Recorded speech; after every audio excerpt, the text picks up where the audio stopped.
are listening to Conscious Fever, hosted by Carl Price.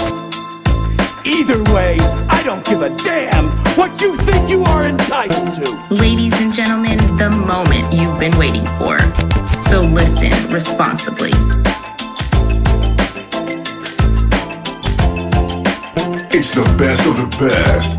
It's the one and only DJ Ice, Louisville's coldest DJ.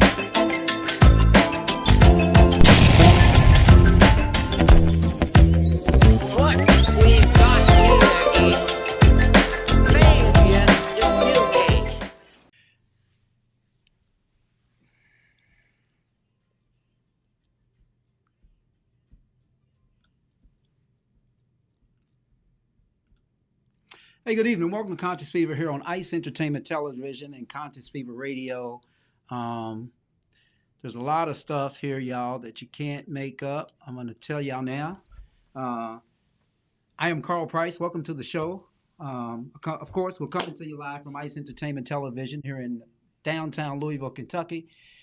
And we're in the Conscious Fever studios. I am Carl Price. I am hosting tonight.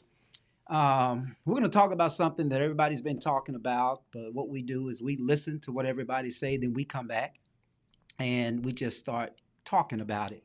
We're going to talk about Memphis tonight, and we're going to talk about and introduce a new segment.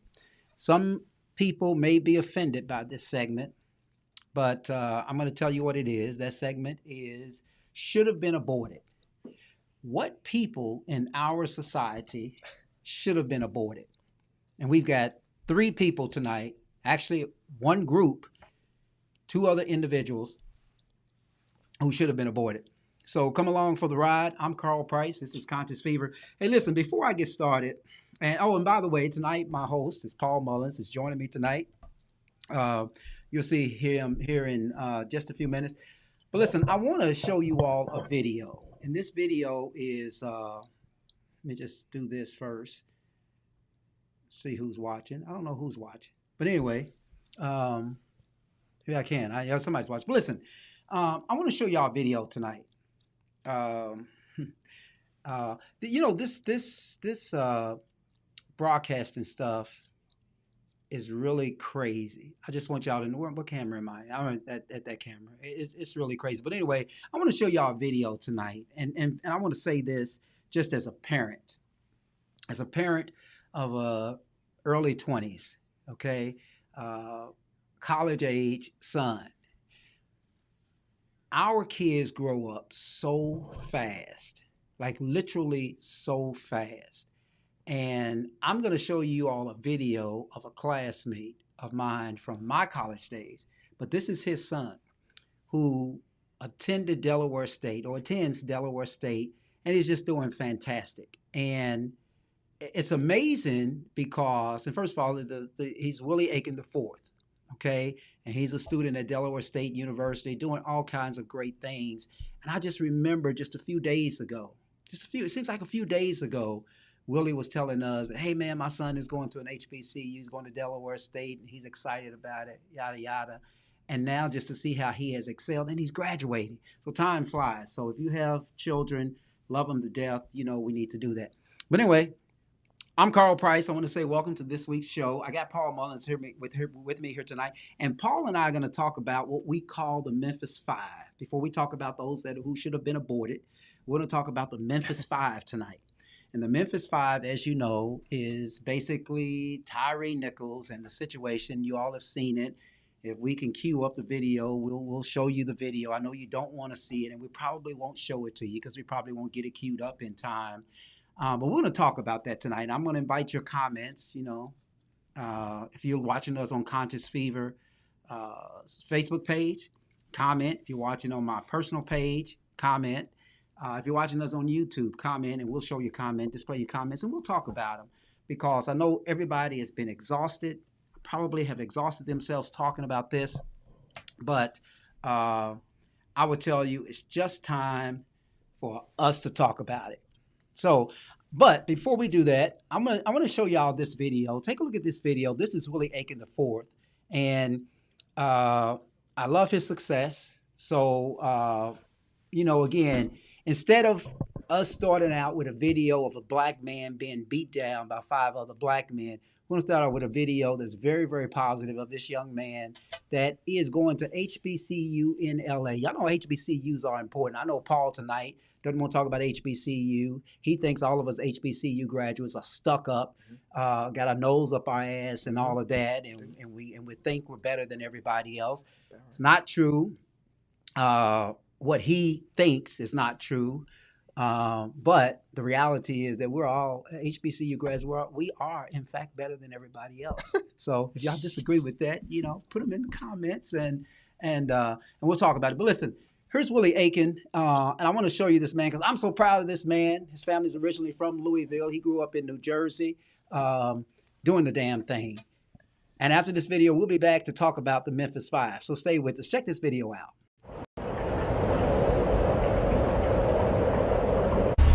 Greetings, my name is William Aiken IV, and I am a 21-year-old senior here at Delaware State University. My major is Mass Communications with a concentration in Convergence Journalism, and I am beyond grateful to have been selected as a finalist for the 2023 HBCU in LA cohort. What does HBCU in LA mean to me? It means opportunity. It means being the best Sorry, hold on one second. Who is it? I'm doing a video. Hey, man. Sorry to interrupt, but I'm here to help you out. They said be creative, and what you're doing is good, but I could do better. Oh, so you think you can do better? Yeah, I can do better. Come on, I'll show you.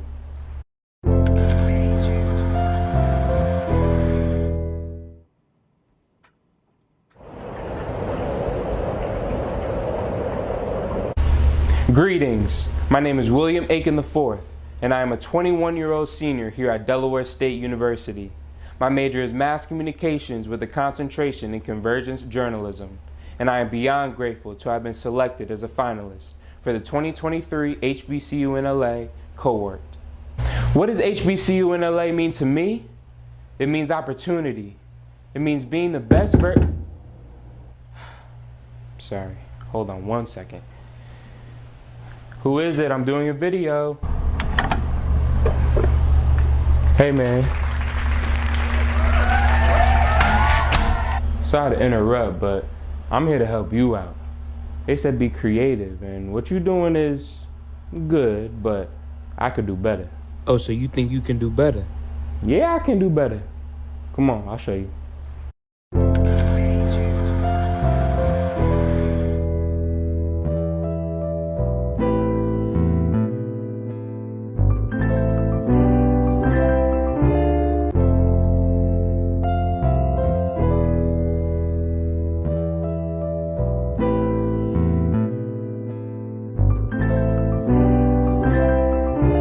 HBCU in LA.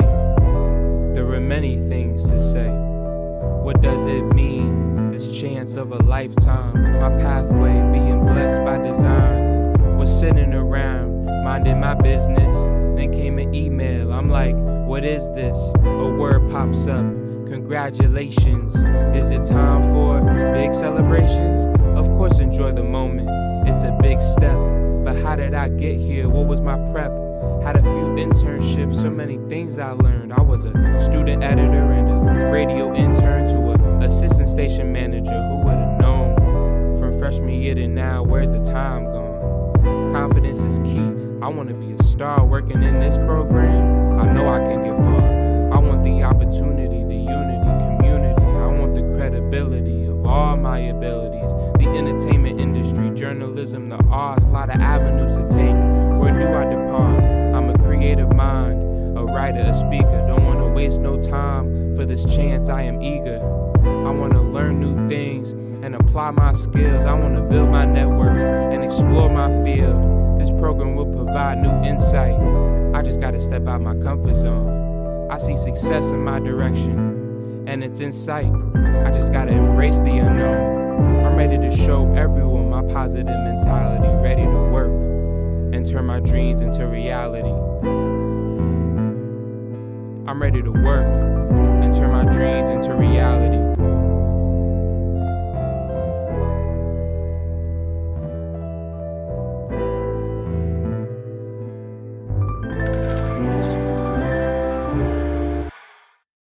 Thank you, HBCU and LA Committee, for giving me the chance to be a part of this life-changing program.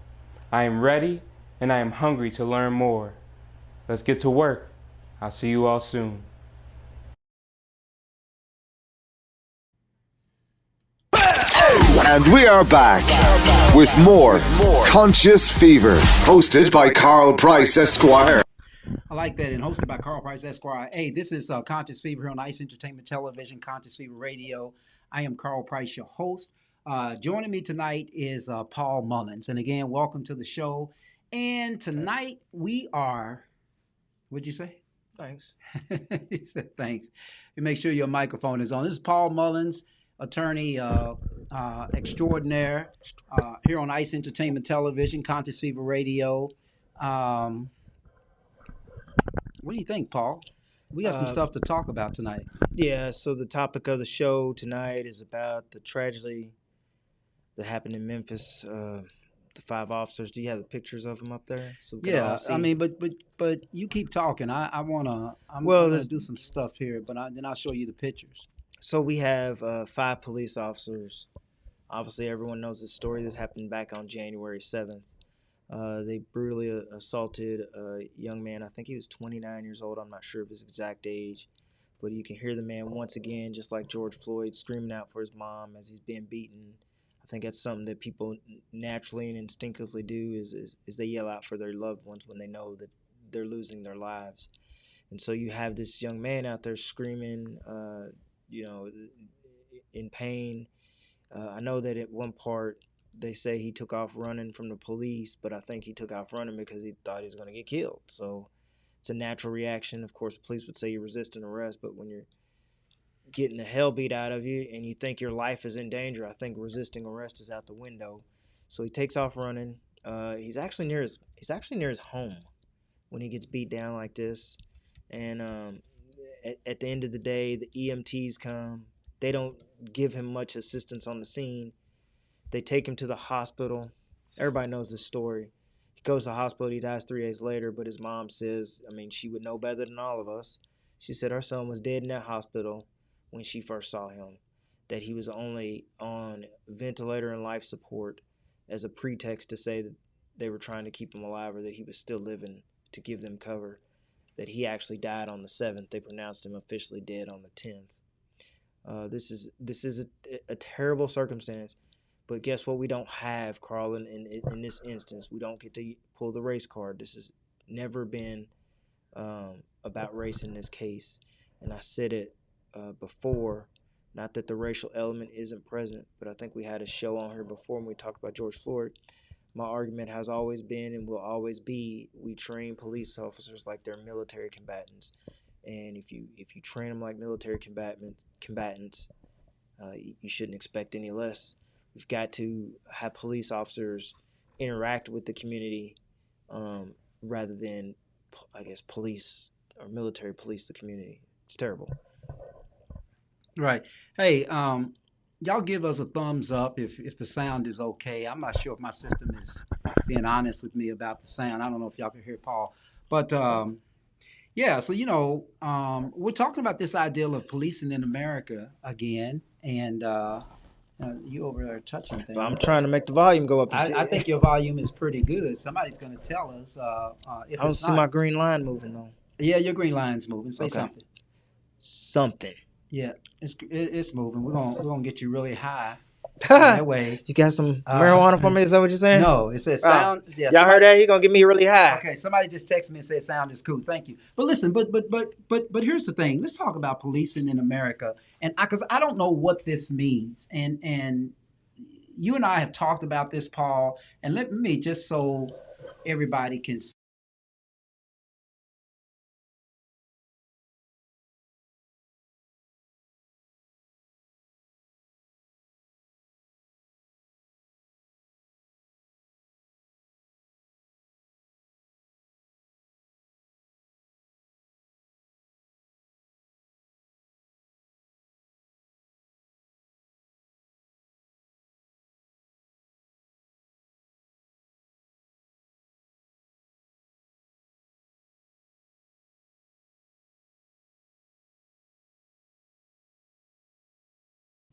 Go back one here. But Paul, those are the guys, right? Right. I mean, those are the guys that we're talking about.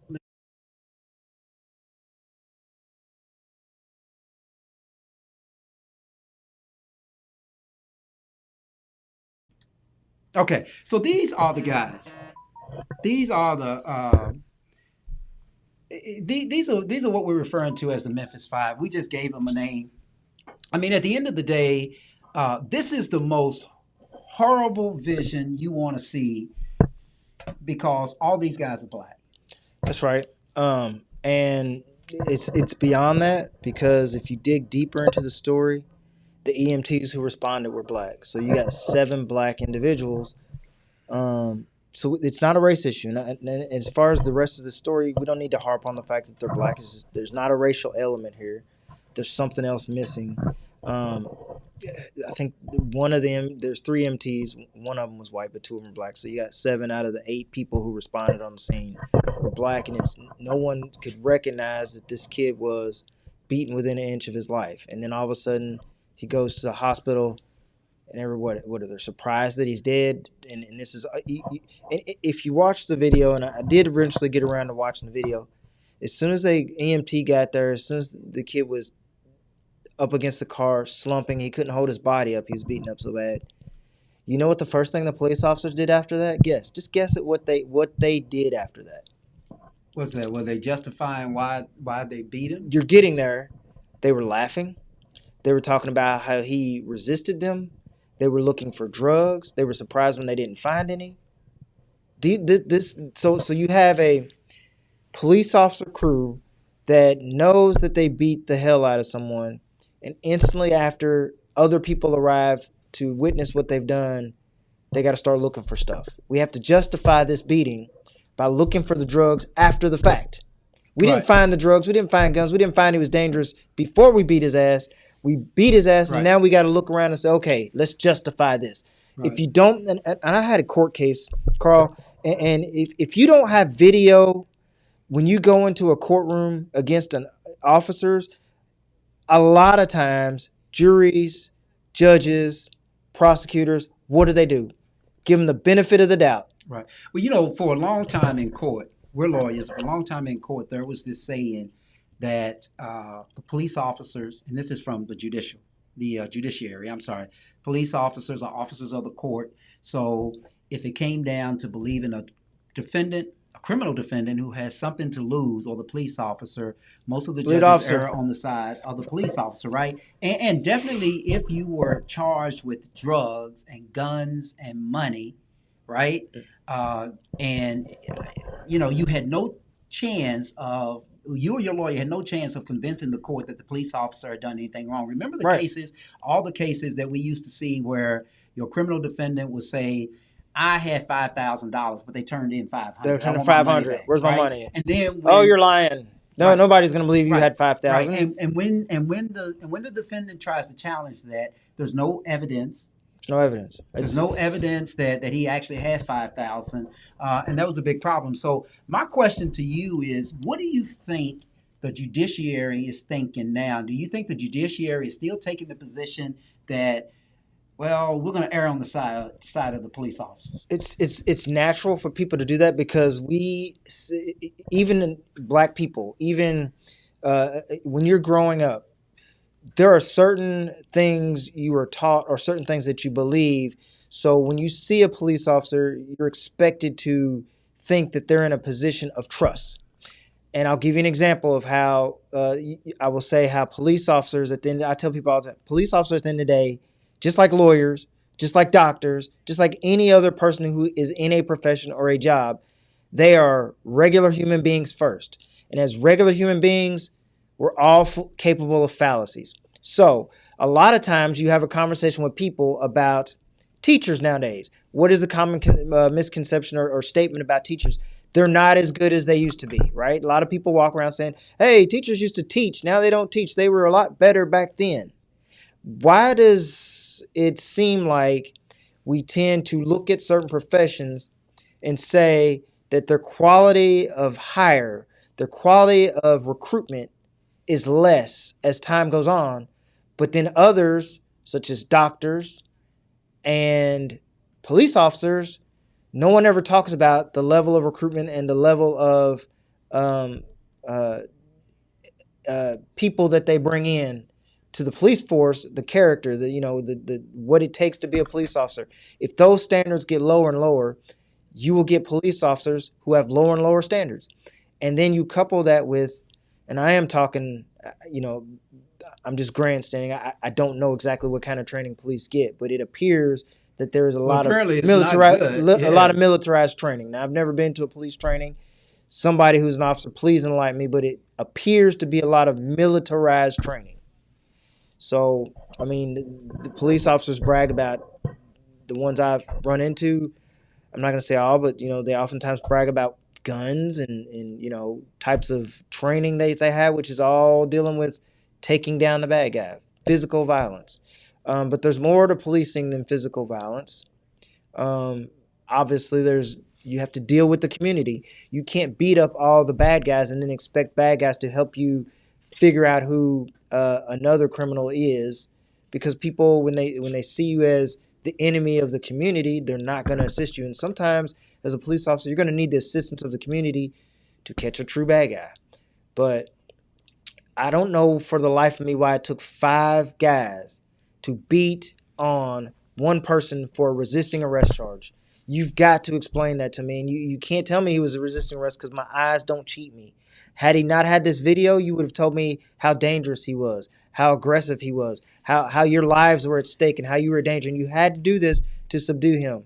But now we have a video. So please make it make sense. Right. Well, I'm not sure if anybody can make it make sense, because, the video says it all.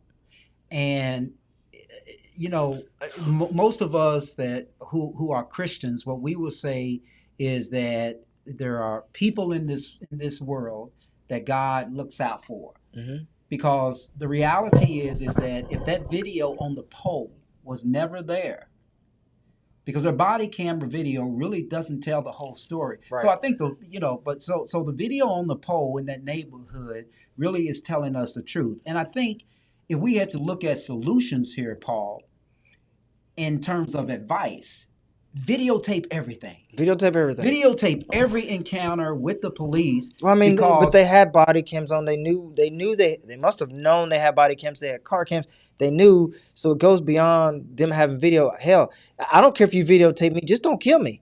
Whether you got a videotape or not, if I'm on the ground and I'm subdued, don't beat the hell out of me until I die, because I don't give a damn what that video camera says. I'm not around anymore. Right. But let me just talk about that a second. These individuals had their own video body camera on, which under a lot of local police department policies, they have to keep them running when they're encountering the public. Correct. Or the civilian public. So what do you say? How do you respond to the idea that these individuals had to have some inkling that their conduct was being recorded, and they did it anyway? So my take on that is, if you're recording everything all the time, you tend to disremember that you're being recorded. And they were just, I don't want to say all the, it's hard for me to say this. So don't shoot me. Don't kill me for saying this, but it's hard for me to believe that you have 5 evil individuals. I think. Really? Well, I knew people would slam on me, but it's hard for me to believe you have 5 truly individuals in uniform who are evil. What I believe happens is they are not properly trained to recognize what's going too far. All they know is if the bad guy gives you a hard time, you're allowed to beat him. Surely they didn't even get trained that, but at some point in their training, I mean, you would think that one of the 4 or 5, somebody would say, hey, wait a minute, stop. But they don't even have enough training for officers to be brave enough to stop other officers from doing bad stuff. They would just rather stand around and watch and say, oh, I don't know about this. I don't think he should stop. But they won't do anything. Right. There's not enough training that says you're allowed to step in and stop another officer from screwing up. So you took me to another area. How much, well, first of all, let me just comment on something you said. you said that these individuals are, what did you call them? Evil or not human? What did you say? I said it's hard for me to believe that you have 5 truly evil people who would just do this, and Right. I'm just. Oh, you said it was training. You Right. said it was training. But here's the problem I have when individuals say it's training. That's great for the civil lawsuit. That's great to get this family $50 million, right? Right. But the reality is that, Paul, we're all human. We're all human. So it doesn't matter whether I've been trained to do one thing. I'm human enough. I'm a human being to know the difference between humane conduct Right. and inhumane conduct. So when I hear individuals say that, well, they're not trained right and different things like that, the reality is that who gives a damn, right? That's good for a civil suit, but at the end of the day, you and I know the difference between right and wrong, whether we're wearing body cameras, whether we're police officers, whether we're preachers, whether we're lawyers. We know that we shouldn't cross a line. So I don't give them a pass because that's going to be their defense in their criminal lawsuit, right? I was just doing what I was told. So this reminds me of, and it feels like a lunch discussion that we have a lot of times because this is totally off script, and this is what it reminds me of. In 1971, there was I'm sure people have heard of this. There was a study, the Stanford Prison Study. Do you remember that? I do. The Stanford Prison Study, where you had the group of individuals who were told, go into this prison, you are now the prison guard, you are now the prisoners. Neither one of them neither side had any knowledge that they were going to do any of this. It was just an experiment. You're now the prison guard, you get to do what you want, you're now the prisoner, you need to act like a prisoner. And so I don't remember the exact details because I hadn't seen it in a while, but the ultimate gist of it is we discovered that when people are put in positions of power, that they feel unbridled by their ability to do these evil acts.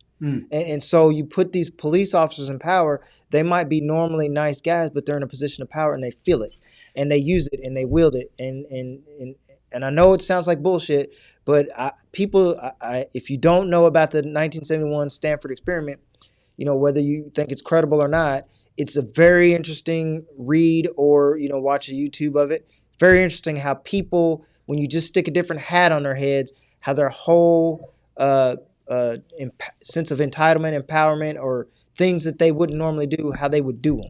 So you take, for example, you're a regular Joe guy who's loyal to your wife, but then suddenly you're put in a situation where you're a millionaire and you've got 10,000 women on you at all times. Are you still loyal to your wife? It's just a human experiment of how we can take normal people, put them in situations, and they become totally antithetical to what they truly had believed before. Now, I'm not saying that's a defense for them. I'm saying whatever that psychological element is, that needs to be in their training. Hey, look, you're a police officer. You're being given a position of power. You need to learn how to use this power, and you need to not overuse it, and you need to understand when it's taking control of you.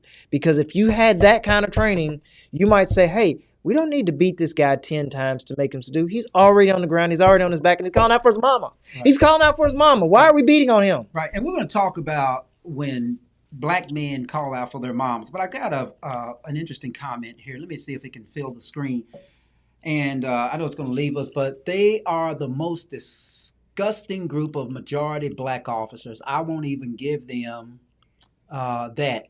And I can't say men, a bunch of ignorant-ass Negroes. Mm-hmm. Come on back.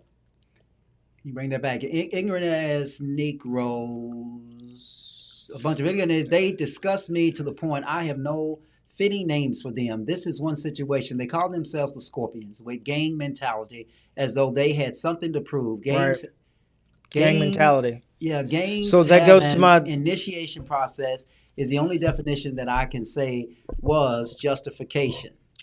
And you know what? I don't want to talk about, I know that people bring it up a lot, but I don't want to talk about the fact that it's 5 Black officers, because if it was 5 white officers, I'd be saying the same thing. Although a lot of people, if it was 5 white officers, we'd probably have riots in the street. Why aren't we rioting in the street? It's Black officers. Why aren't we rioting in the street? You're going to open up a topic. Evil is putting it lightly, too lightly. They don't get a pass.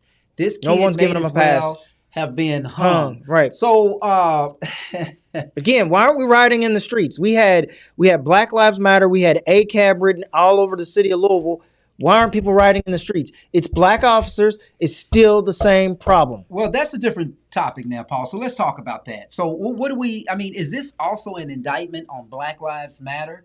because if Black Lives Matter when white police officers do it, then it should matter when black police officers do it. But we don't see the level of rioting for Mr. Nichols as we did for Breonna Taylor and George Floyd. It would be great if all the white people started an uproar over this, because I don't think it's a black or white issue now. It's clearly a police issue. It's clearly a police issue. But what do you think the significance is to this discussion that these are all that these are all black officers? I mean, until they charge the white guy. I mean, but for right now, these are all black officers. I think is there a white guy involved? There is a white guy involved. He's the EMT. Well, no, he's not the EMT. He's actually the police officer that actually tased him first and tased him while he was running. And I was shocked. Now that you mentioned that, I was shocked when they were showing the pictures of all these black officers. I was shocked that I didn't see the picture of the white officer, because clearly in the initial video when they pulled him out of the car, either the officer that was tasing him had on gloves or he was white. Yeah, and the more you look into it, so now he's been fired. No, I don't. Okay, so there's a white officer, the white police officer. There was a white police officer. I did not see a face. Actually, initially, well, you can see his arm. And I dare to say that after all the time that all the time that I have lived in this world, I would tell you that I know the difference of a white hand and a black hand. And I remember seeing in the initial video when it was first released that, there's 5 black officers charged, but I see this white guy. Now, wait a minute, Carl. Before you go there, make sure that's a true fact. Now, I've not seen any white officers allegedly on the scene. All right. Well, there's 3 other people on the scene. Wait a minute. Hold on now before you go so far. Now, people, y'all can correct Paul. Okay. First of all, Paul, there are 2 scenes. There's the scene where they're beating him like he's an animal. That's the second scene. That's the only one I've seen. Okay, well, you need to see the first scene. The first scene is basically what we call the probable cause scene. When you look at that first scene, they go up to the car, and an officer who appears to be a black officer just says, "Get out of the car, get out of the car." Doesn't identify himself, and Nichols is saying, "Why are you putting me? What did I do? What did I do? Why do you put me over?" And they just yank him out of the car. Nichols is resisting in this first video, and then you hear somebody shout, "Tase him," and there's a white officer that is actually tasing him. And then he gets away as he's running. The white officer is tasing at him, and we can pull the video up and take a look at it. But the interesting thing is that I think the initial charges came because the Memphis district attorney decided to charge all of those that were at that scene, actually participating and not intervening. So, but there is that first video. So, I mean, and there's a lot of things to really talk about here, because when you think about this, the first question is, we try not to always interject race into this type of activity, because it just very well may be a police problem. I don't know. That's for somebody else to decide. But it begs a discussion.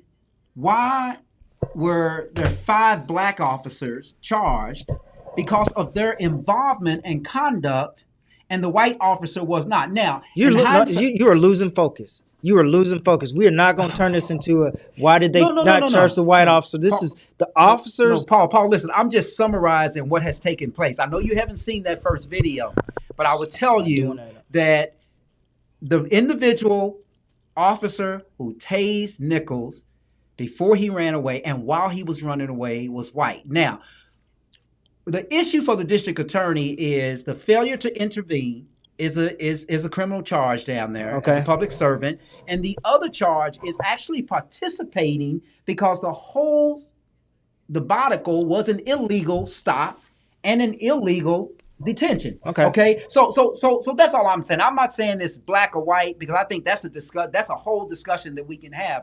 But what I'm saying is that the discussion that was out there, because the family has seen the video, was, why are these the only ones that have been charged? Then we get the EMTs that are fired. Then we get the white officer that is fired. Then we get some other, and then I think that there are, 3 EMTs or 1 EMT and two firefighters. Yeah, but why? Let me get you back to your point. But we as black people, y'all, we need to quit trying to make this about why is the white. Okay, if they charge white officers, who cares? This is not a black-white issue. This is a police officer issue. You want to take up this issue about why the white officer didn't get charged, or why is there not more white people involved? great. It's a red herring. You're off focus onto a racial issue when it should squarely be on the police. If you want to stop the beatings, you want to stop the killings, whether they're black or white. If you want to stop that, we need to focus on the police officer and training issue. I've said it before. I'll say it again. We get off onto a tangent about who should have been charged, and we start making it a race issue between the officers. We lose focus of this kid died because of police training or lack thereof. Okay. I'm not going to buy that. I think that's part of it. I think the problem is that when you inflict inhumane conduct, when you engage in inhumane conduct towards another human being, it's not a training issue. You're human. You know the difference between right and wrong. But let me just get back to this idea of it being a race issue. Listen, Paul, we're not trying to make it a race issue. It is, many will say, and I'm just going to tell you what I've heard in terms of my discussions. Many will say that these officers were fired much quicker than the white officers were. And I know you say who cares, but Paul, listen to me. Let me just state the case of those that I've heard. That why were these officers fired so quickly? Not that we don't object that they got fired so quickly. I know why they got fired. I know why they got fired faster. Tell them why they got fired so quickly. They got fired faster because they're the ones seen on the poll camera when the man is down on the ground, clearly incapacitated. They're the ones kicking and beating and punching on him as he's on the ground. Right. That's the poll camera. Those are the initial ones where you've got absolutely no reason to be beating on this kid on the ground, and you're beating him. And you got officers walking up to the scene, black officers, walking up to the scene, seeing that he's down, seeing that he's just incapacitated, giving him a little kick just to be kicking him. Right. So, just to add on. Right. So you're talking about the severity of it all, but it is a crime not to intervene in the state of Tennessee if you're a police officer. So that's and those that are asking the question are saying, why wasn't everybody charged? So you've got the charges on the guys that you can instantly see that shit's wrong. Paul, let me ask you this question: do you see they get charged first? Do you have a problem with the fact? I mean, do you see any potential discussion in terms of race? Carl, let me ask my question. In terms of race, because in this instance, unlike in the George Floyd instance, unlike in the Breonna Taylor instance, and a lot of other places that we've reported on this podcast, in Dallas, that these officers were fired right away. Now, I'm just asking the question because I agree with you, Paul, that they should have been fired right away because of their conduct. But I'm just saying that does it strike you as odd that these black officers, the action against them was extremely swift? And you may say, listen, Carl, their conduct warranted that. And I'm perfectly okay with that. I'm just asking the question. Then we're going to get to these comments because these comments are on fire here tonight. So the short answer is this. Do I find a problem with the fact that the black officers got charged first? No. Number one, for the reasons you stated. But let's flip let's flip it around. Let's suppose 5 white officers beat this guy up on a poll camera, and they charged them quickly. And then later, the black officers got charged for standing around and looking. People would be outraged and try to interject race into this and say, the black people didn't do anything. Don't charge them. Black folks, quit trying to make race an issue in every single... I don't care. Quit trying to make race an issue in every single circumstance. This is clearly not a racial issue. This is not a race issue. Listen, Paul, I've heard the arguments of those who believe that there's a racial curve here, and I'm going to leave it at that because really the focus should not be on whether it's a racial issue or not. The focus, and it shouldn't, and nobody should say that it's not a racial issue that we don't still have a racial issue to deal with just because all of these are black police officers. We have a racial issue to deal with. We have a racial issue to deal with in the police department. But yes. I think the focus should be on the fact that you have a son. You have a black son. I have a black son. I don't care if he's killed by a black man or a white man. I'm gonna be pissed. Right. A lot of people that are watching now, a lot of people in this country have black sons. Right. And I mean, there are white people with black sons as well. So, or sons that are of color. So what I'm saying is that it bothers me that we have to have, as black fathers, we have to have a little bit more anxiety than those people, and black fathers or white fathers or whatever of black kids, but we have to have more anxiety than the average father, right? Now, I know we're going to get to comments, but we have to have more anxiety than other fathers because we have black sons. Right. And listen, and just take a listen to Tyree Nichols's journey. He's out driving his car. He has not violated any traffic law, despite that they said he was reckless driving. There's no evidence of that. He's out there. This could happen to anybody's son, any son that was driving through Memphis that particular night. And I know there's another curve here because they said there's an ex-girlfriend involved and FedEx and all of that, but I don't want to talk about that. But what concerns me is the fact that this boy was driving, minding his own business. These guys stop him. They don't tell him why they stop him. Right. They pull him out of the car. And literally, now we have a situation like we've never had before. There's not an allegation that he pulled a gun. Now, of course, they try to protect themselves and say, hey, he reached for my gun.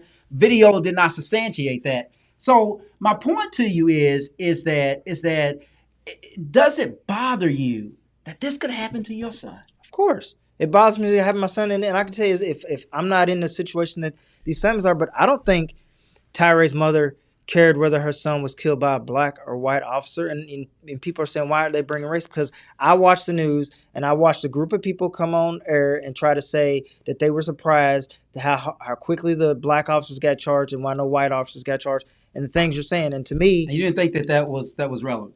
I didn't think it was relevant. I think my son's dead. I don't care.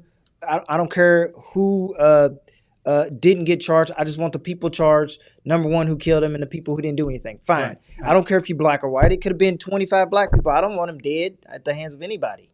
So I think that's the problem, and I don't want people to interject race into it to try to make it seem like it's something other than these police officers who were black, who you might think you got a little bit more protection from, right? Right. Did the same shit that the white people did. Right. Let's look at the comments. Living in Tennessee, let me tell you, this was a personal beating. Oh, interesting. So they might have known each other. Yeah.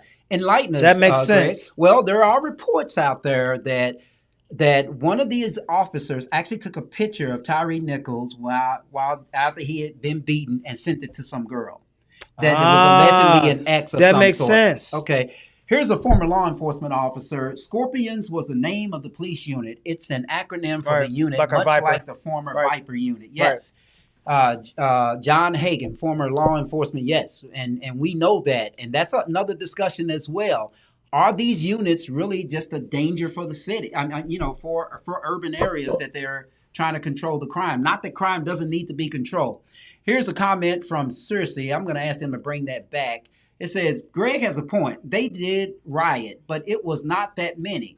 And there was a white officer that was there before any of them came. They did not show him until last, and he was there first. Yep. They're just validating what I told you. Right, but Rhonda Hassan, I think this is something that this is a view you need to listen to. And why hasn't he been charged? They are already making a case as to why he wasn't charged, saying he was at the second scene. Oh, he wasn't at the second scene. Let me bring that back for me. Yeah. The second scene, yes, there was a white officer. Again, the fact that there was a white officer, why does that matter? The 5 people who laid hands on this boy and killed him are the primary targets. Hold on, if Paul, you want to get targets after that, great. Hold on, Paul. He tased him. Tased him. He unlawfully tased this man. And then he tased him because he was running. There is no crime to run away from a police officer when you feel like that you haven't done anything wrong. I still don't understand why people are making this issue about the white officer. Why not just charge them all and be happy that they all got charged? They didn't charge the white cop, period. All right, so these same people, Rhonda Haskins, how do you feel about the black officers? Should they have not been charged first? Should the white officer have been charged first? I mean, you're making a big deal about the white officer. If they get charges, great. Boy, are you serious? Come on, dude. Okay. That's what she's saying to you. The same lady, yeah. The white officer was there as CNN. He stood there with a smirk on his face. He supposedly left and came back for sure. Ask her if the white officer kicked him while he was on the ground. No, but he tased him, Paul. He tased him. And I think that's the problem. Here we go. Get fired faster because they are black, period. People are focused on the wrong thing. Focus on the law enforcement. This had nothing to do with training. Nothing to do with training. Thank you, John. They ignored their training. This was a feeding frenzy and mob mentality coupled with so John, I know John Hagan. He's a former law enforcement. Right. So John, we agree that it was a mob mentality, but shouldn't that be in your training to avoid the mob mentality? Shouldn't you have some psychological training to understand when you're wielding power that you've got to be able to control that power? I still believe that now, something that throws a monkey in the wrench, if this is a personal vendetta, all bets are off. There you go. Greg Freeman, the kid died because of policing issues because he allegedly was involved in one of the officer's baby mama. There you go. Have you heard that? Not till today. Well, I'm telling you, it's out there, Paul. Well, it makes sense then. Let's get back to Rhonda. Some of the things they said. Some of the things Haskins. Where the hell did you get Paul from? Where'd she get you from? Pissing us no, he's pissing you off. He's got issues. Not focused on race, focused on it right or wrong. What's not focused on race? What you mean? She said you're not focusing on race, and that's the race. I want to bring the comment back. What do you mean I'm not focused on race? I don't know. You can ask her. She's listening to you. Look into your camera and ask focused. No, I'm not focused on race because this is not a racial issue. The man got beat up by predominantly 5 black officers who kicked him and beat him while he was on the ground. If we want to make this about why the white officer who stood on the side and tased him didn't get charged, great. But now your only point that you're making is that the black officers got charged first. They're in the video killing the man. They're in the video killing the man. Of course they're going to get charged first. Of course. He's not focused on race, focused on right and wrong. Price, he doesn't get stopped without the FedEx issue. Oh, now. Greg, you're saying that Greg's first. The inside man. Greg's the inside man. Greg's from Tennessee. He's from Knoxville. He's not getting it. Get him off of here. No, get her off of here. It is racist, man. Yeah. she sees racism in everything, Carl. No, she doesn't. Actually, right. I think Rhoda Haskins is very reasoned. Yes, I'm making a big deal because he wasn't charged. Yes, and Paul, I think you dealing with one person, and it's Rhoda. But Ron, not Rhonda. I know Rhoda. I'm You're dealing with one person. Okay. Here's another big comment from Cersei Moore. Let's see if we can fit all of this on here. The white officer was leaning on his car like, I'm not in it, but no, it's not a black-white thing. Thank you, Cersei. It was they all should be ashamed thing. The worst beating ever for no reason. This was everyone. Can you bring it back? Everyone. Should be a concerned thing. Correct. There were people marching in the majority were white with signs. Correct. They are not done. I think it was just a little too cold for them. No pun intended. Absolutely none. The white officer has been charged. They are looking into all of them being dismissed at the same time. Also, they are so concerned about being dismissed with pay. Right. Interesting. So on her comment, again, Rhoda, you're concerned about why the white officer wasn't charged first or second. You've got people on an instant video that you can instantly identify. It's too easy to just instantly say, they're wrong, let's dismiss them. You're concerned because it took them a little too long to get to the white people, and you think that that's racism. This is not racist. Quit losing focus.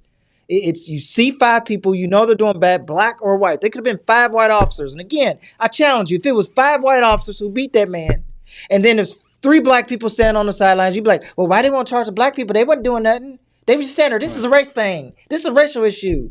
You can't have it all the time. It's not always about race.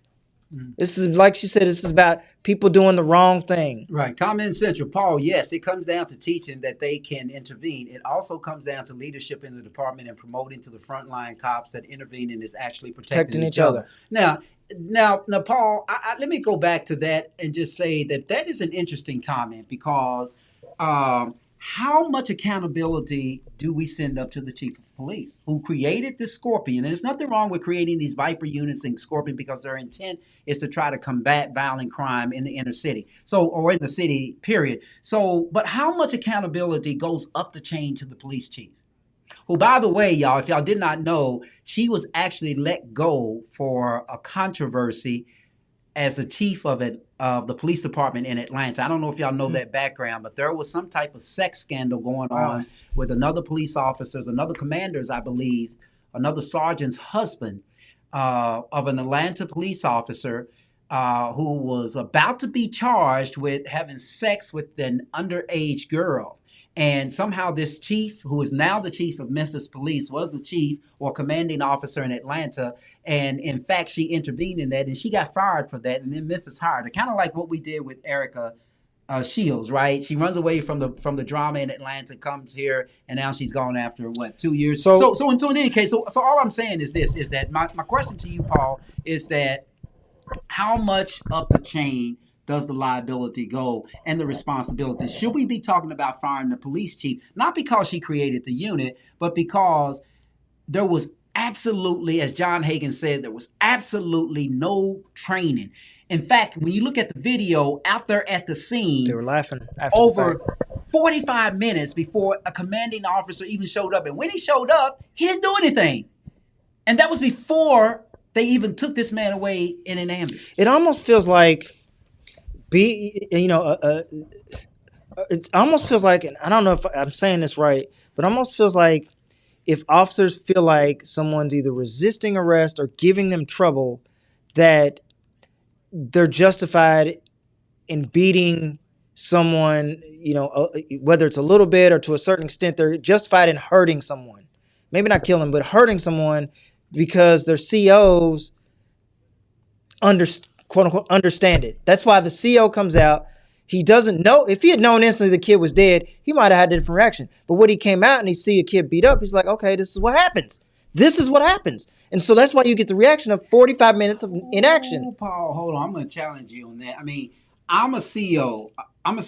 I come out to the scene. I see a man badly beaten. And I think that's okay. No, what I'm saying is, no, it's not okay, but I'm saying you're so used to maybe this is how these things happen. Officer said, because the officer Are you justifying the conduct of the CO that came out? No, I'm saying it's the culture. It's the culture. What I'm saying is, if you have a situation to where it's not abnormal to see someone beat up after a police scene, then you don't have an instant reaction that, what the hell happened here, guys? Wow. You don't have that reaction. That sounds horrible, Paul. I mean, but that's why you get the reaction like, this is nothing new. Well, no, I mean, no, wait a minute. There's something inherently wrong when you walk up on a scene and you see a potential, a criminal defendant, somebody who is about to be charged with a crime that is literally, his face is disfigured now from the beating. And you think that a CO should come out and it's okay for a CO to say, well, this is normal. I've seen this before. No. I didn't say it's okay. Systemic. I didn't say it's okay. Yes, it's systemic. But what's not okay is if I come out to a scene and a guy's beat up and it doesn't shock me and I don't send everybody fucking home and start cussing people out, that means I've seen it before. And so his conduct after saying I've seen it before is what? Nonchalant. 45 minutes of waiting. Wow. See, we've got a problem with policing in America. If that is the belief, Paul, because I would tell you. What would you have done if he was the first day on the job and you walked out to a scene and the kid's laying there slumping over half dead, and the EMTs are there? I mean, the EMTs couldn't even recognize that the man was half dead. Well, wait a minute. First day on the job is not as a commanding officer. It's a career police officer. Right, but I'm saying, they have training. But I'm saying this is the difference. If it's your first day on the job, what's your reaction? You're shocked. Wait a minute. I mean, as a CO? No, if it's your first day on a job and you come to a scene that's like this and you've never known that to happen. Yeah, Paul, you're losing me because if you're talking about a CO. I'm just talking about if it's your first day on the job. And CO or just a beat officer. Regardless, it doesn't matter. It does matter. Listen, because COs have training. You don't like we can apply to be a senior attorney at a corporation. Police officers cannot apply to be a CO off the street. What I'm asking you is if you take the scenario I just gave you, a normal human being who comes to a scene that they hadn't seen before has a reaction. If you don't have a reaction, then you've either known this type of stuff to go on, or it's just, I mean, if you come to a scene and the kid's beat up, that's a bad culture. What do you do? That is a bad police culture when you can come to the scene. And I don't know what's going on down there because I didn't see any video of when the CO got there. I'm going off what you told me. I can tell you one thing is obvious, that there is very, very little supervision with these specialty units. And that's a problem, because you have to have some inkling that the culture down there is that that's okay when they do it actually, and they don't even try to conceal. They didn't even do like LMPD did, right? LMPD, you know what LMPD Oh, did? shit, we fucked up. They just didn't even have the cameras on. Right. And they justified it afterwards and said, well, that policy doesn't apply to us because we're a specialty unit. These guys had the camera on. What does that say about the I'm telling you that if no one's stunned by the fact that this kid slumped over and he can't even hold his body up, and some of the things I remember watching the video, and when Greg made his comment, some of the things that they were saying to this kid as they were beating him up makes sense. I'm gonna take this baton and shove it up your ass. These are personal comments. These are not pay attention, hold still. They were saying put your hands behind your back and all that, but there were personal comments like, I'm gonna shove this up your ass. That makes sense given what Greg said, if it's true, because that's a personal comment. I'm gonna take this baton and shove it up your ass. You fucking my girlfriend, I'm gonna fuck you with this baton. We live in a dangerous society when there is some. Do you have the video? Something that's abnormal. I mean, we would have to pull it up, and we can pull it up. I promise you. I promise you. I don't remember. I'm not sure if everybody really wants. I don't remember the video until, but I remember them we saying something about I'm gonna shove this baton up your ass. I saw a lot of stuff. I don't know if we can get that particular video, but I can that tell makes you, sense. Well, but it's personal. Okay, but it's personal in a uniform under the color of law, and they had this man tried to run. And run for his life. Right, but calling for mama, and only 100 yards. That's what's so sad about this. Was he that close? 100 yards away from football his field house. From his house? He was 100 yards away from his mother's house, from that protection. But before I go any further, she might have got hurt too. Comments, listen, let me just say this. Let's talk about the significance of when a man yells for his mother. Particularly a black man. I don't know if you think that that's unique to black people, but you saw it in the George Floyd situation. We've seen it in a number of these videos. And here we have this guy, when all else fails, he's screaming for his mother. Why is that so significant in the black community? I don't know if it's a black or white thing. I just know it's that. a black thing, Paul. I don't know. I got to tell Paul all of this. It's a black thing. So you saying white people don't call for their mom? Or their dad? Come on, man. Quit making everything a black or white thing. It's a human thing. If you're dying, you call for loved ones. This is not a black or white. You said it was. No, listen to me. Here's what I'm saying. Man. What I'm saying is, I don't want you to get all upset and leave I just think people try to put black and white into everything, and it's not necessary. I just asked you a simple question. You did. You said why? We typically hear black men calling for their mother, and if you don't know, I asked you the question because I know the answer. I was going to say everybody does it. No. So you've done a study. You're a psychologist. You've done a study on this. I've read about it. Black men do it more often than white men. Somebody actually had a study to see when you're dying, how often do black people call out for their mother? I'm just saying. Don't be so cynical. That's the statistic you're throwing out. Well, no, let me just educate you. Challenge you on your statistics, Carl. Let me educate you on something, Paul. Yeah. What happens is that in the black culture, as black men, we tend to be more closer to our moms for whatever reason than we are our dads in general. Even those who have come from 2-parent households, we seem to be more. Let me finish. I'll give you that. Let me finish. We seem to be more closer to our mom. So psychologically, when we're looking for protection, we're looking for the person that we're the most closest to, right? I don't think, George Floyd yelled for his mom, and his mom, I think, was already deceased. Mm-hmm. You understand what I'm saying? So what I'm saying is it's a natural reaction for black men to do that, because when we're in fear, we look and we seek the most protection that we believe is the most protection that we can get, and mama has always protected us. So what I'm asking you is, but I guess you're the wrong person because you want to make it a black or white thing. I'm not making it a black or white thing. I'm just telling you it's a human thing. It's a human thing. It's not a human. Well, show me some video. Let us go to YouTube and find some video where it's white men have yelled for their mom in a situation like this. Other than the two people that we've just recently had, you can't name a third one.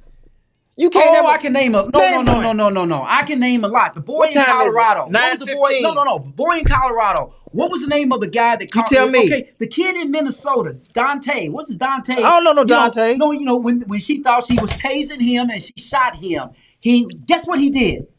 Tell me what you think he did. He probably called out for mama. He called out for mama, and then he called mama and said, "Mama, that's what people do." The police have me stop. So anyway, we can go on and on about this. Let's go back to some comments. If you die and you call out for mama, that's what it is. Okay, no. I'm just saying, there's a black and white thing. Man, white folks got mamas. I'm just trying to. They do have mamas, but I'm just trying to make a point that. Anyway, I'm just trying to make a point. Anyway, here we go. Let's get to the broadcast here, man. He was not charged first because he was hiding, according to TMC. He showed up last. This is a white officer, but he cannot hide now. He is in it. They are trying to get all the transparency in order first. No training. It was like... it was planned. That goes with Greg's point. It was no training. It was like it was planned because I heard that one of the officers had a run-in with him before this crucial crime. Oh, this is going to come out. That's pretty bad right there. I mean, it is. It's already out there. The EMTs acted as though they didn't give a damn. That's true. I saw that. The supervisor was the driver, and she didn't even get out of the car. This was planned, and someone knew. That's why they grabbed him. And waited for this kid inside. Jealous guy. This was personal. Okay, I'll give you part of that, seriously. Pull the video up. Apparently, he didn't see it. Paul, I wish we had time. You got one person. Miss Haskins, trolling us. And I would tell you, here's someone that loves you, Paul. Paul is ridiculous. Here's another comment. It is significant because a black man, as a mom, he knows his mom will fight to the death of their child. Yes, sir. Especially a mom and a son. You are so right, Carl. Can anybody who's watching this who's white tell me if they love their mothers? No, apparently they don't. Apparently they don't. Don't frame it that way. Don't ask him nothing else. Don't. Just go on to comments. Everybody I know screams out for their mama, black or white. No, but listen, black or white. No, Paul, listen. Everybody I know, y'all, it's a culture thing.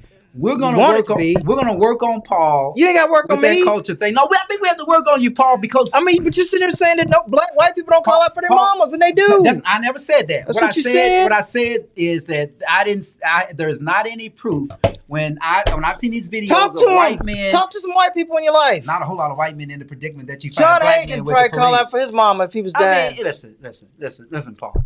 It's a culture thing. And it's not. I just figured that because of the color of your skin. No, that's what you want it to be. Listen, y'all, when we go off the air, y'all can continue to comment about this because it's obvious that only black people call for their mamas. Blackness here. Only black people call for their mamas is what you're saying. And there's been a study that you know of where they questioned 100 black people before they was about to die to see who they called out. I was loving you last week, Paul, but this week Carl is right. Thank you, Cersei. Thank you, Cersei.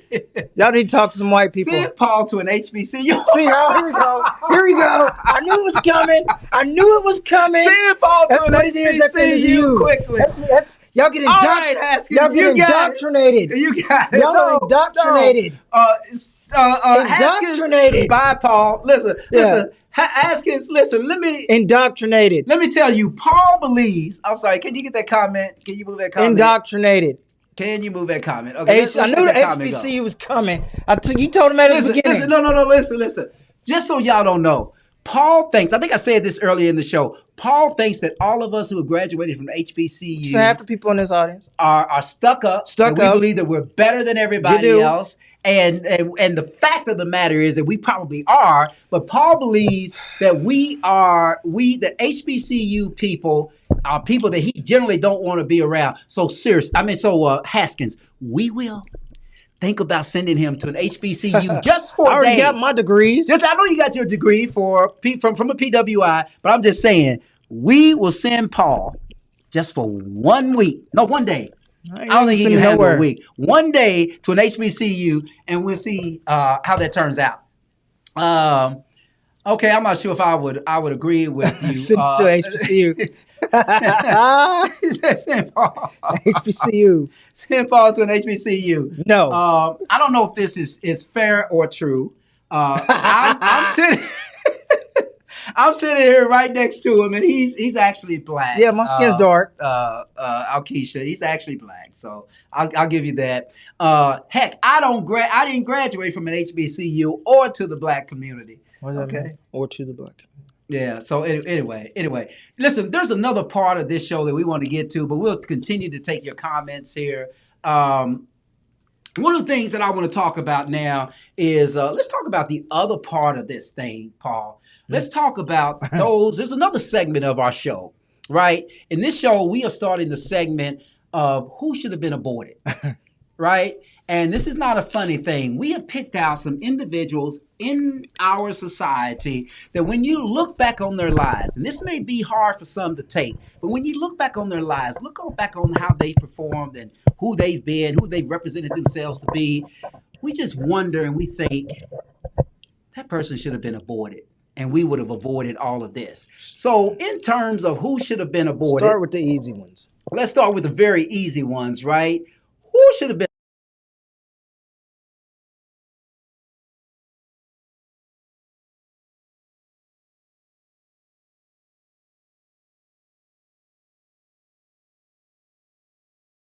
You do not value life. What do you mean you don't value life, man? It's not. Give me somebody evil. No, wait a minute. Listen, he should have been aborted. No. You don't think George Santos should have been aborted? No, he's just a liar. So what? He's a really bad liar. Okay, right? he's a liar. Anyway, in this segment, number one, we know some George Santos in our everyday lives. They ain't worth aborting. They have some value to life. He should have been aborted. George Santos should have been aborted. Wow. Now the easy, this is, he should have been George Santos. If you're listening to us tonight, you should have been aborted. No, this life could have been better without you. No, I don't. How about this guy? Adolf Hitler. Easy? Yeah, he's easy. He should have been aborted. I mean, yes. Adolf Hitler should have been aborted. But somebody else would have took his place. Somebody else would have taken his place. And how about these guys? No. Okay, Paul says no. These guys should have been aborted, y'all. And I know to my Divine Nine family, Paul and I are Divine Nine members. To my Divine Nine family, I know 3 of these guys are members of Omega Psi Phi. But guys, for what y'all did to Tyree Nichols, you should have been aborted. I'd rather see him in jail than aborted. You'd rather see them in jail than aborted. Well, I'm going to tell you, they should have been. They just absolutely should have been aborted. I mean, that's my thing. Anyway, let's take some more comments, and then we have to get out of here for the night. So here we go. Let's go back to this one. White people will call for their moms, but not like black and brown, son, especially. Like a girl will call for their daddy, a son is very close to their mom and will call for them in times of trouble. I Thank agree. you, Circe. Well, Paul, you got Paul to agree. Okay, for what that's worth. We still got to culturize, and Paul's comments should be. Oh, I'm gonna find you. I'm gonna find you on Facebook. I'm gonna find her on Facebook. I'm gonna find you on Facebook. Make sure you accept my friend requests. Make sure you accept my friend request. Hold on, Paul's comments should be aborted. She's trolling me now. You gonna let her do that? No, I'm just saying, Paul. Askers. I'm just. What's her? I'm gonna get her Facebook. Anyway, her brother is a sportscaster on Wave TV3. Okay, so we can find her. We find her. All of them should have been aborted. Absolutely, seriously. I completely agree with you. They all should have been aborted. I read today that they were kicked out of the fraternity. Yep. Membership revoked. Yes, Ms. Haskins, absolutely. That's true. You read correctly. I'll keep that up there until it goes away. We'll let the producer take it away. But they should. They are. 3 of them are members of Omega Psi Phi, and Paul's a Divine Nine member. I'm a Divine Nine member. So I feel some kind of way about this because. One, I think it's a little. It's starting to make sense. And listen, I'm not pissing on Omega Psi Phi, but y'all know that as Divine Nine members, listen. I know what you're going to say. We have the rituals in our head, Okay, so Oh. kicking them out of the organization. Okay, so they can't wear your paraphernalia. I know we talked about this earlier. If they wear their paraphernalia, and you say, well, what's stopping them from wearing the paraphernalia? They'll probably get their ass kicked if they're out and they're not a member of, they're not a member of your organization, and you see them wearing the paraphernalia. You said you wouldn't do anything, but I know a lot of members of your organization will probably I'm say, like, 51. What I look like beating No, I'm up just- somebody I'm just- for Paul, wearing some letters? This is not personal, Paul. I'm just saying. You said that I wouldn't. When you were in college, if you I'm not in college, though. Okay, but if you were in college and you traveled to another campus and somebody was wearing your letters, Yes, you we would've probably approached would have had them. an issue Yes, with that. right. So I'm just saying that At 51, I really- I'm like, no. right. But let me just make this point. I don't understand the significance of that. I think the statement by Omega Psi Phi is more political than course. it is anything. Because you can't really Can't pull the really take rituals away. You back can't out really of take their- away what they experienced. You know what I'm saying? I mean, and all you that, can't really but take the rituals They back out can't. of They their can't head. show up to a national chapter meeting. So what? They probably don't care. Right. I mean, one was a chapter president, so Well, he yeah. probably doesn't It's- care. it's important to But they were Divine Nine members, and I'm saddened by that. I'm really saddened by that because we uphold a higher creed. Yeah, Right? but Don't you agree with that? but what Greg said makes this. If what he said is true, and I know we're not. This isn't a news show, but if what Greg said is a commentator who lives in Tennessee, who's probably closer to what's going on. Thank you. She's back on my team. Black community still love you, Paul. All right. Speak for yourself. Oh Akeisha. wow! But what I'm saying is, if Greg's comments are true, this makes a lot more sense. This was a vendetta. Well, many are arguing, and I'll just tell you this, man. Many, because I've heard this. Many are arguing that, and I talked to some police officers yesterday, I think, when I was going through the Hall of Justice. I was talking to them, and one of them said, Carl, when you look at the beating, when you look at the way they were responding, this appeared to be more personal. Yeah, listen to the comments. The comments but are. what does that do to the civil suit? Wow. I mean, you on can a only color of law, you can only get so much money out of the city. So yeah, but the more money the money's you not get, the money's not gonna bring her I know son the back. money's not going to bring the son back, but unfortunately, our legal system, that's all they can do. Right. They can't. I wish we had a system. In the I legal don't think system there's a limit that to a the jury can say, okay, y'all are guilty. I mean, now what let's is just bring so him back so to life. so? But If unfortunately, we can't Brianna do tell that. you got 12 million, he might get 12 million for each officer. I think involved. This is, when we were talking about the race issue earlier. Let me just say this: I can see y'all.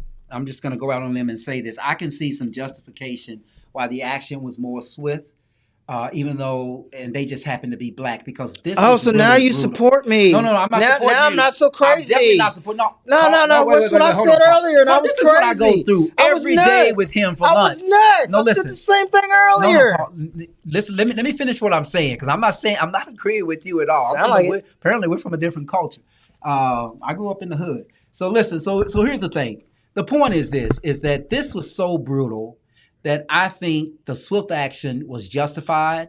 I'm not sitting here. I'm not going to sit here and argue that there may not have been a racial component here. I disagree with Paul. I still believe that there was some, but it was probably the swift action was justified. But all that really means, Paul, may be that this should be the standard, as Ben Crump said, that this is what Okay. should have happened to The white Chauvin. officers, right? This is I what should agree. have happened to the Now officer that you might have a racial issue with. in Dallas. Right. This is what should have happened to the officers in Colorado. Right. This is what should have happened to the officers in Rodney King. Right. Right. So, but because this was really, really bad. And I think, let me just say this in closing. The bigger problem for me here is the culture that has been developed in that police department, that somehow you can engage in this conduct and think that somehow you are immune from any ridicule, any punishment. I'll tell you all, like somebody said it earlier, and this may sound a little bit more racial. One of my buddies, who just happened to be white, he said, Carl, yeah, that was white really, friends? really bad. He said, but you know what? He said, but the white guys would have done it better. What does that mean? What that means is that they wouldn't have been so damn ignorant. They probably would have tried to cover it up a little bit more and a little bit more artfully. That's what happens with bad police officers. And again, and I want to stress, and I don't want anybody to get the wrong impression here, all police officers are not bad. You agree with that, right? Yeah. All of them are not bad. It's just that sometimes there's a bad apple. So what the problem is this, is that they're listing 8 in the newspapers. Y'all says 9 or 10 people that they're discharging. I don't know. I didn't read that many, but if it is, great. But what it's telling me is that if this is a personal vendetta, like Greg seems to be alluding to, it took 10 people to cover that up. That means when he captured this guy, pulled him out of his car on a reckless drive. I don't know if it was reckless driving because we don't even get that information. But on a reckless driving, and they instantly start beating him, that the other guys who joined in the beating, who happen to be his fraternity brothers, happen to be about the same age, they probably know each other, they probably went to the same, things, that they're beating up on this guy. Well, it didn't happen quite that way. But I'm just saying, it's they stopped him. 10 people covering it up. They stopped him. And the machoism of some police officers, this idea that we're always in control. I'm talking like a police officer. Say, get out of the car. He said, what did I do wrong? Why are you stopping me? And they said, get out of the car. And he continued to ask the question and beg for an answer. Why'd you get? And then all of a sudden he's grabbed and he's taken to the ground. He's resisting in Kentucky. You can resist that because you believe that that's an unlawful arrest. Reasonably believe that that's an unlawful arrest, and then he begins to get tased, and then he gets tased, and then to the ignorance of these horrible effing police officers, he gets away. He gets away, and he gets out of his clothes, and he takes off running. Well, I can tell you why he took off running. I know. I think we all know why. Well, I mean, it wasn't. I think he took off running because when they put that tase on him, they left it on him. If you saw the hand that does tase him, whether it's black or white, tases him on his leg and he leaves it there. So while they're holding him down and he's under stress, he's just being electrocuted. But that ain't what happened in the video. You didn't see that? No, I didn't. And I see him shake like that. What I saw him do was he became on the ground, a little bit more agitated, trying to avoid the taser. And the officer was just doing a horrible job trying to tase him, and he got away. And I think that was God saying, "Here's your opportunity to get away." But he didn't make it all the way to his mom's. But anyway, Paul, this has been a very, very interesting show. We've been talking about what we call the Memphis Five. It's unfortunate. I wish we had more time to talk about the racial component. I know you don't believe that that's the case, but I believe that there's an argument there. I believe that there's race in the policing, but in this circumstance, when I look at it, this don't have nothing to do with race. The circumstances of this case don't have nothing to do with race. So it's a black person who's mad at another black person. Why are we interjecting race? That's what happened. I'm not sure if I would go that far. I know what Greg said, and I read the same reports that there's if the FedEx comes up, an ex-girlfriend comes up, a baby mama comes up, and one of the officers did take a picture of him after he had been beat up and bruised and sent it to this girl. So where's the racial element? This is two people mad at each other. Yeah, but just because it's black on black doesn't mean it's not racist. I'll let you talk to Van. Okay. No, I'll let you talk to Van Phillips about that. Just because it's black on black. I'll let you talk to Van about that from just CNN. Because it's black on black. He gives a good doesn't mean it's racist. Right. Van gives a good explanation for that, and you may agree or disagree with it, but I would tell you that he gives a good one. But anyway, people, listen. I want y'all to, as always, I want y'all to just give it up for Paul Mullins. Yep. Give it up for Paul Mullins. For Paul Mullins joining us today. We greatly. Okay, I'm just gonna let the crowd. Apparently they like it. Apparently they like it. Okay. So I'm gonna give it up. We're gonna give it up for Paul Mullins, I guess. It's hard for us. Anyway, I'll take these last few comments and then we'll get out of here. Paul, I'm sure put that one right there. Want to see these. Cersei Moore. I agree with her. I believe it was personal, but it was just the actions of a black man as a whole, black man killing black men. Yes, also the transparency of it all came out a little faster than Bree and George Floyd. Can you bring that back, producer? Yeah, by it being personal, the one man that was mentally hurt had police officer buddies to help him. We will talk about the race and our race card next week. Good night, guys. Good night, Cersei Moore. Thanks for joining us. We appreciate that. You don't get it, Carl. Stop trying. Send him to the West End for culture training. Good night. Good night, Haskins. Believe it or not, he started growing up in the West End. Yeah. But finish somewhere else. But you know, if we as black people call the race card on Thank you, every Alkeisha.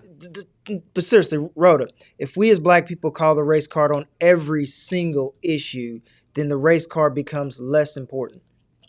I know she don't care. She don't listen. She'll understand. You can't call race on every single issue because then it's not important anymore. Yeah, Paul, but you have to have the ability to understand when it is appropriate. There's no race card here, y'all. Quit. Why? Because they're all black? There's no race card because Is it because they're all black? There's no race card because this Is was it because they're all black? No, it's not necessarily because they're all black. It's because this is a personal vendetta from one officer to another. I'm telling you what Greg said makes a lot of sense when you listen to what the stuff they said to this man. Then why they said personal shit to him. Okay, Paul. Listen. So it was personal. Okay, but why then police officers are 24/7, even when they are in plain clothes? So why couldn't they, the 5 of them, just have waited and saw him at a club and did this?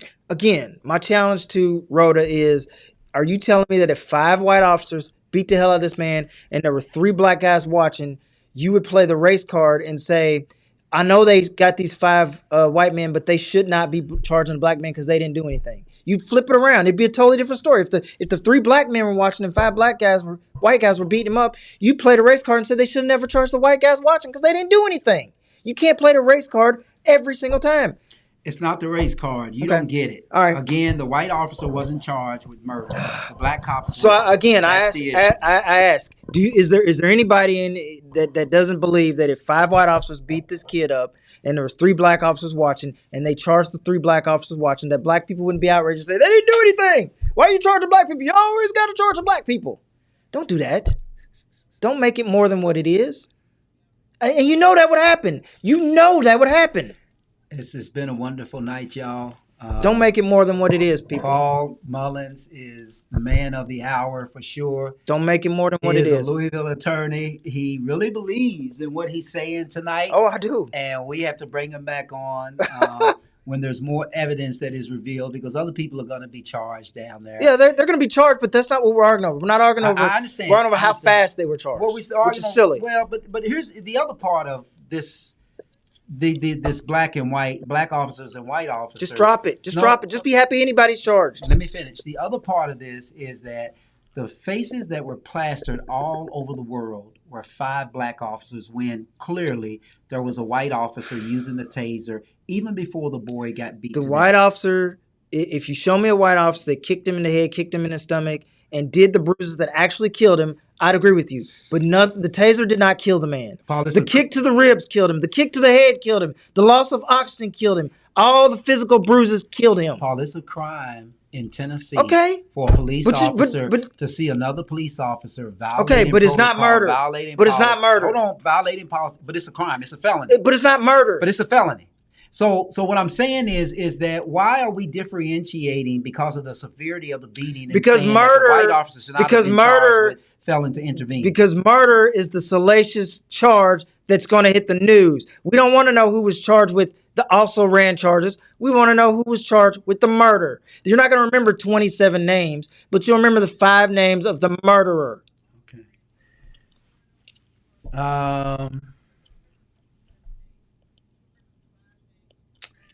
Paul, we're trying to get out of here. I'm leaving. No, hold on a second. They have protection, Carl, all around them. We're going to get charged first, regardless. You believe that? No. I don't want her to stroke you. I don't want you to stroke her. Hell, they did that to George Floyd. Officers weren't charged forever. Yeah. I mean, it's a bad argument to make. So is Rhoda saying that she'd been happier if they waited 20 days, 50 days, 100 days to charge these black guys? No, what she's saying. I mean, the bigger issue is I'm glad that people are charging, just like Crump said, they need to do this in every single case, not wait 5-10 days. The racial element exists when you talk about comparing it to Minnesota and compared to other cities where they didn't get charged quickly. I agree with you. That's about race. But I'm happy that 5 people got charged quickly for what I saw with my own eyes. There's a lot to talk about here, and we can't all do it tonight, y'all. Listen, I am Carl Price. This has been Conscious Fever. Paul, thanks for coming. You can hit my hand, even though we're supposed to be so far apart. But anyway, listen, y'all, I appreciate you all joining me tonight. here on Conscious Fever, Ice Entertainment Television. Uh-oh, and I disappeared. Ice Entertainment Television and Conscious Fever Radio. Oops, I can't go back to that one. Let me go back to this. You know, y'all, this is crazy, right? Let's just check out. We're just going to check out, y'all. I don't know what's going on. Can we just put that? Okay. Listen, y'all, I'm Carl Price. This has been Conscious Fever on Ice Entertainment Television, Conscious Fever Radio. Love Rhoda alone and go to sleep. Leave Rhoda alone and go to sleep. All right. Thanks, y'all. I'm going to give you these last two comments, Paul, before we get knocked off. I'm saying all should have been charged at the same time. Yeah. It's not possible. But all right, let's go before she just bait me into another argument. I can be easily baited. And there we go. Anyway, y'all, this is Carl Price, Conscious Fever, here on Ice Entertainment Television, Conscious Fever Radio. I want to say thank you all for joining us tonight, and I will see you. Night, power to the people. Leave her alone. Okay, we're going to leave her alone. We will see you guys next week. Hopefully, I'll bring Paul back with me, if that's okay with y'all. I'm Carl Price, Conscious Fever, Ice Entertainment Television. Thanks for joining me. Paul, say goodnight. See y'all later.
Get them all off me. Say that for L, she'll cause you see. 4 cars deep, we'll come through on a lane night. Chicken spot, wings and fries, we call that a day night. Lights on, so out, I don't have no stage right. Knew that I was built for this forever, ever. You are listening to Conscious Fever, hosted by Carl Price. We ride bands, 10 times 10, all my friends, it's for real. I get enough of you. Bright sneakers on, getting ready for a flashback. Time keeps moving on, looking at you, feeling like I could never get enough of you. And I could never get enough of you. I could never get enough of you.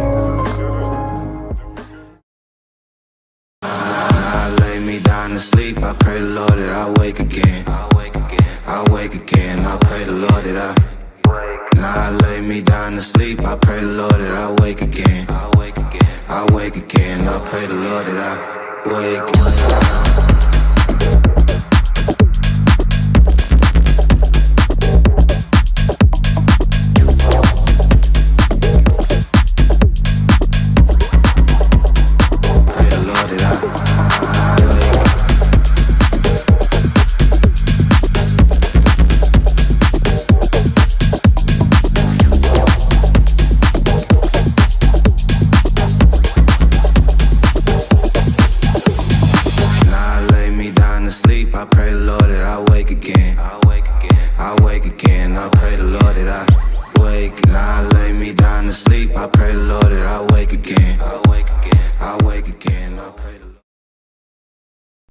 You are listening to Conscious Fever, hosted by Carl Price. You are listening to Conscious Fever, hosted by Carl Price on 97thebeatfm.com. I was born by the river in a little tent.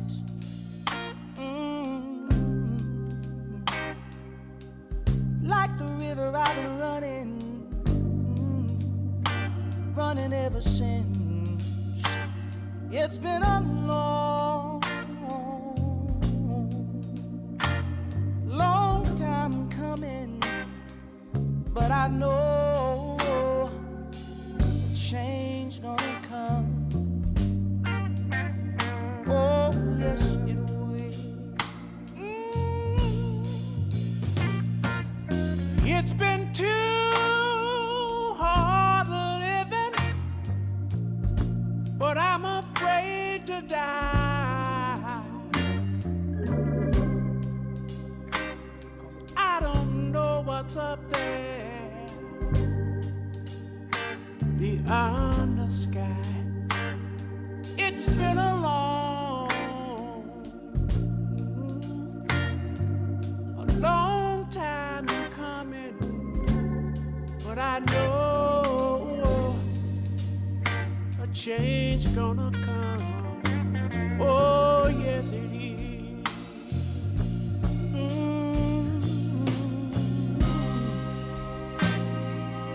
Then I go to my brother.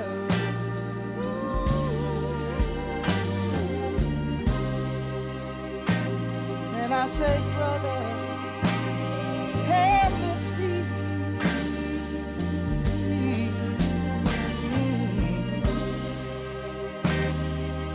But he wind up knocking me back down on the knee. There've been times that I thought I couldn't last for long, but now I think I'm able, Father, to carry on. And it's been a long time coming, but I know change gonna come. Oh, yes it is. Yes, it is. Yes, it is. Said I know that a change is gonna come one day. I know a change